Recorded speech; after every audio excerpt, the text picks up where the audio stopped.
haves and have-nots situation, or do you think this is like a relatively new phenomenon? No, I don't think it's new. I mean, and I never lived in New York City, but I did live right outside, and I definitely saw the Wall Street culture. There's definitely a have and have not culture in New York, and they think that they're the center of the universe throughout the entire state of New York. And I mean, I get it; they're the financial hub of the state, but they look down on everybody else. In this video, Anna Kasparian of the Young Turks reports on Democrat millionaires. Anna Kasparian is furious about them receiving exorbitant bonuses. With that, let's watch Anna Kasparian crush the left-wing millionaires and call them out for the crooks they are. The Wall Street Journal recently published a truly bonkers piece that we have to get into. But first, let's look at this headline and the framing of this headline, because it really blew me away. So it's Wall Street bonuses powered New York's economy in 2024. Some worry they peaked. Average annual payout jumped 31% to $244,700. Okay, does anyone see what's wrong with that? Wall Street bonuses powered New York's economy? Wall Street bonuses. Doesn't that mean that there's something fundamentally broken with the economy when the bonuses that Wall Street people are getting is what's powering the freaking economy in New York? That's crazy. Maybe I'm overreacting. What do you think, Kate? No, that was my immediate thought. If that's true, what are we doing? Like, we need to change something, because if an extra $250K that someone who's already worth $5 million gets at the end of the year is powering the economy, then something's wrong. Yeah, there's totally something. What should be powering the economy is the working class. You're supposed to have enough disposable income. You know, you're working hard. You're putting 40 hours in a week. Let's keep it real. Most Americans are not just working 40 hours a week. A lot of Americans are working a lot more than that per week. But this idea that ordinary workers who aren't getting, nearly $250,000 in a bonus are unable to power the economy, that means there's something fundamentally broken. That means that workers are not.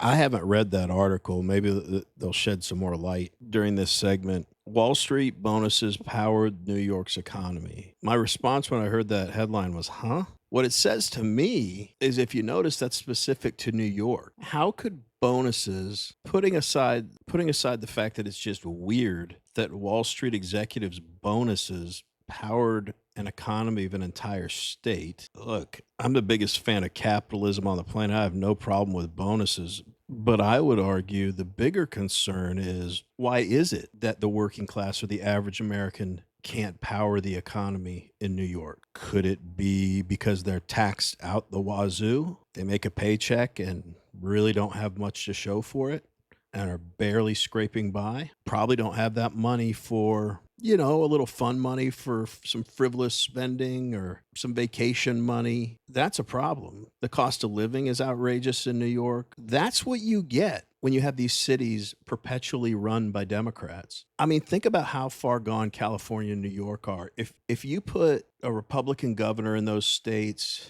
and then slowly started kind of evening out, not even a majority, just evening out the politicians in those states where it's closer at least to 50-50 Republicans and Democrats, it would be a nice start to have some Republicans in there. But digging those states out of the holes that have been dug by the Democrat leadership would be a long process. As I'm saying this, I feel like a Republican governor would be elected in those states, and just like they do to Trump, a month in, they'd say, oh, we thought Republican leadership would change everything, and nothing's changed. That would be the media narrative. And then everyone would go back to voting for a Democrat. Like, you need Republican leadership there for a long time to come close to turning things around. Anyway, let's hear more about these Wall Street bonuses. Making enough money to be able to go out there and stimulate the economy.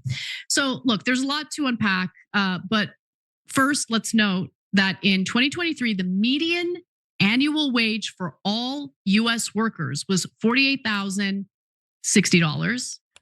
And that's according to the Bureau of Labor Statistics. So obviously the median, wage earner in this country throughout the whole year isn't making anything close to what, Wall Street folks are getting paid in bonuses. Okay. $244,700. That's crazy. And so the numbers get crazier. Last year's bonus pool among financial firms totaled $47.5 billion, a record high. These are just bonuses, folks. This isn't salaries. It's not stock options. It's nothing else having to do with their compensation package. And as the Wall Street Journal explains, these bonuses are a sizable chunk of New York's economy. So let's get into the details of that. Wall Street has an outsized impact on New York, accounting for nearly 20% of the city's total economic activity. The higher bonuses will bring in $600 million more in revenue from state income tax and $275 million more for the city than a year earlier. So the argument that they're making is, look, bonuses get taxed, and bonuses get taxed a little more than your regular pay. And so that's what they're referring to. Like, it's helping to fund the government. Although there are all sorts of super, super rich people living in New York who get to take advantage of all sorts of. If you like watching videos like this one, like and subscribe. We'd really appreciate it. Let's get back to the video. Deductions that were specifically implemented to benefit the rich. Maybe we do away with some of those deductions, because I feel like percentage-wise, the tax burden tends to be a lot heavier for wage earners, ordinary workers, as opposed to the wealthiest among us, who might make most of their income through capital gains, for instance, which is taxed much lower than income that you make through, working. But Kate, you used to live in New York. Talk to me a little bit about how things are run. Like, when you were living in New York, did you get a sense of like this haves and have-nots situation, or do you think this is like a relatively new phenomenon?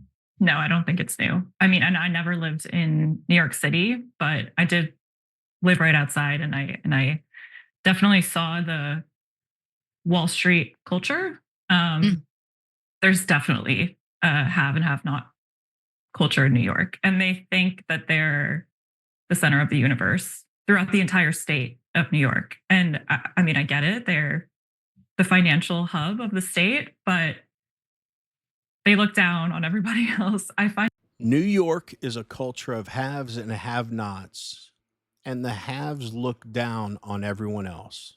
Does that sound familiar? Does that sound possibly like the way I describe consistently the Democrat Party? Because again, this is a blue no matter who state. So think about all the talk of taxing the rich, and the rich need to pay their fair share. It's all BS, because they're in an extremely blue state, but clearly in the financial sector, they have no problem letting those folks make as much money as they want. And again, I'm not railing on that. I'm just talking about the hypocrisy of Democrats and the way they run their government. But these are similar to the West Coast elites, the DC elites. These are the people that are in that ivory tower bubble I always talk about, and think the average hardworking American is a loser because money is all that matters to them. Money and power. Again, does that sound familiar? It sounds like every single Democrat politician I can think of. And the legacy news media. Don't forget them. Anyway, let's wrap up the video. I get that the bonuses bring in tax revenue. I get that argument. I'm very unmoved by it. Yes. It's really hard to care that people, and I know this is an oversimplification, but like people that are pushing money around from one account to the other are getting slightly less on top of their gigantic salary, and I'm supposed to be upset about it. Okay. So that's the other thing about this piece, because it's a piece about like, poor Wall Street folks. They might not get massive bonuses like this in the future. Okay, so that's the whole point. Like, poor little victims. So it apparently doesn't seem like Wall Street will be getting such big bonuses this year, and it's probably because of market uncertainty spurred by Donald Trump's incoherent like tariff policy and all of that. And here's another factor. Would-be merger partners are also grappling with the news that the Trump administration has no plans to change the deal guidelines imposed by the Federal Trade Commission assign some corporate combination. The Democrat Party is no longer the party of the average working American. They're not the party of the blue collar. I mean, look how many unions backed Donald Trump in the last presidential election. That is unheard of. But these hardworking Americans, blue collar folks, average Americans that have been loyal to the Democrat Party see that they just don't deliver. They just talk and talk and talk and lie and say whatever they need to get elected. And then the way that they treat those blue collar folks after they're elected is indicative of how they really feel about those people. They're like the unwashed masses to them. Like, ugh, I don't even want to touch them. That's why all these folks, when they talk, you can't believe how out of touch with reality they are, because the only people they're talking to are other rich Democrats. But we want to hear from you. What do you all think about this? Doesn't it seem a little bit hypocritical that bonuses for Wall Street executives in a blue state are responsible for 20% of the state's economic activity? That's bananas. But let us know what you think in the comments. Anyway, as always, really appreciate you watching, and we will see you on the next one.